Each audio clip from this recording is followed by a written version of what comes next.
came across the following hints for housekeepers from Arthur's Home magazine of 1862. This consists of a number of interesting recipes, some rather unusual, although they do sound good in most cases. The first one is a cabinet or chancellor's pudding. Never heard of this before, but the instructions here are to boil 1.5 pints of new milk with sufficient loaf sugar to sweeten it, the peel of a fresh lemon, cut thinly, a little cinnamon, mace, and cloves. Boil all these ingredients as if for custard. Beat up 9 eggs, omitting the whites of 4. Pour the boiling milk, etc., onto these, stirring continuously during the operation, and then strain the whole through a hair sieve and let it stand until cold. Take a good-sized pudding mold, butter it well, and line it with sponge cakes. Cut into the slices, it will probably require 4. Pour the custard into the mold and tie it close. Not closed, but close. It will take 1.5 hours to boil. It is an improvement after buttering the mold and before placing the sponge cakes to arrange some stoned raisins, slices of candied peel, and nutmeg. Serve hot with wine sauce. On to another recipe. How about something called apple charlotte? It reads, this is a seasonable dish. Take 2 pounds of apples, pare and core them, slice them into a pan, and add 1 pound of loaf sugar, the juice of 3 lemons, and the grated rind of 1 lemon. Let these boil until they become a thick mass, which will take about 2 hours. Turn it into a mold and serve it cold with either thick custard or cream. Simple as that. It does sound rather interesting. Here's one, preserving sponges for around the kitchen. If a sponge becomes slimy and hard, washing it in milk will put it all right again. Washing in buttermilk or whey will make the sponge as good as new. Now let's move on to another recipe. Citron puddings. Flour, 1 spoonful. Sugar, 2 ounces. Citron peel, 2 ounces. A little nutmeg. Cream, 1/2 pint.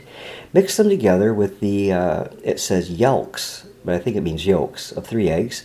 Put them in teacups and bake them in a quick oven. Now here's another recipe. This one for lamb pudding. Take the breast and remove the big bones. Cut it crossways, season it lightly, have some veal stuffing ready, and lay the meat and stuffing in alternate layers in the pudding.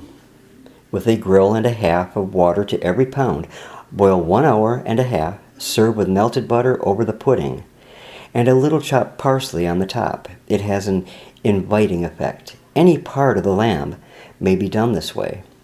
I don't know what it's talking about the pudding because it really doesn't give you a recipe here for the pudding.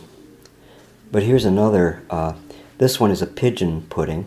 Pluck, draw, and stuff 2 pigeons with the stuffing. Then cut some large thin slices of beef and some of the bacon.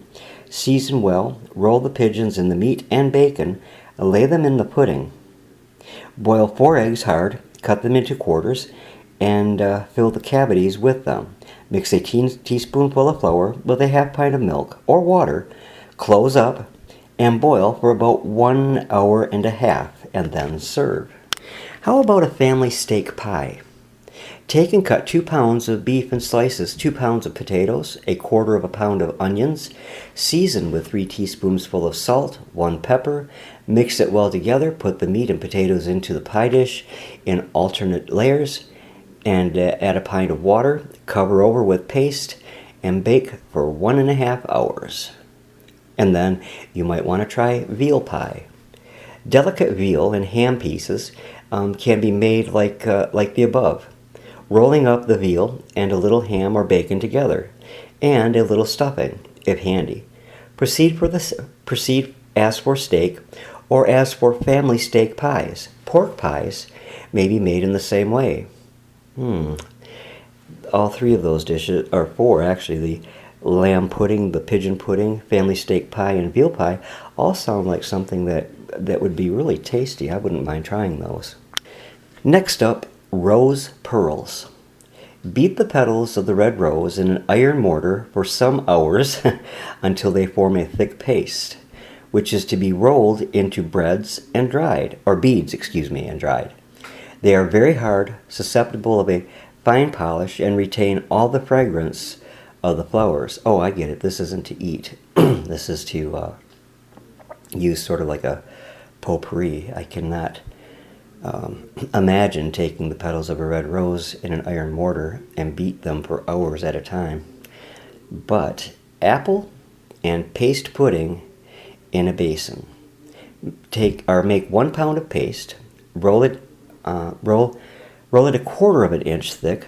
I'm wondering if by paste they mean a dough.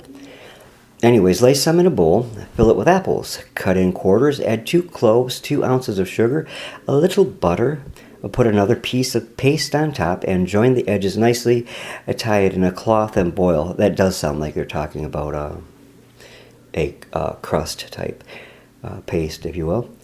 It can be served up either in the basin or turned out. Do not open the top to put more sugar in, as it spoils the flavor and makes it heavy. All fruit puddings may be done the same way. Lemon dumplings. Now this sounds really good. Lemon dumplings. Chop the rind of 1 lemon fine and add it to the juice. Chop up 1/2 pound of suet. Mix with 1/2 pound of breadcrumbs, 1 egg, enough milk or water to make a stiff paste. Add the lemon, sweeten to taste, divide it into 5 equal parts, and boil in separate cloths for 3/4 of an hour. Serve with butter and sugar or a little honey. A simple suet dumpling. 1 pound of flour, 1/2 pound of chopped suet, a teaspoonful of salt, 1/4 ditto of pepper. Moisten with water until a stiff paste. Use where required. They may be rolled in small balls and may be used in savory pies, hash, or stews. And lastly, for this time around, for Hints for the Housekeeper from 1862, Arthur's Home Magazine, apple fritters simplified. When peeled and cut, put sugar over, add a little lemon juice or spirits, let the pieces of apple soak 2 hours, then dip each piece in flour and have ready a frying pan with at least 2 inches of deep fat. When hot, put the apples in one at a time, turn over with a slice as they are doing, and serve with sugar over them. All kinds of ripe pears may be done in this same way. I'm sure that perhaps I would be tempted to try some of these recipes. Maybe you would be too. They are interesting, and again, from 1862, and I hope you've enjoyed this little hop back to the kitchens of just prior to the American Civil War. Thanks for listening. Have a great night, and God bless. Bye-bye.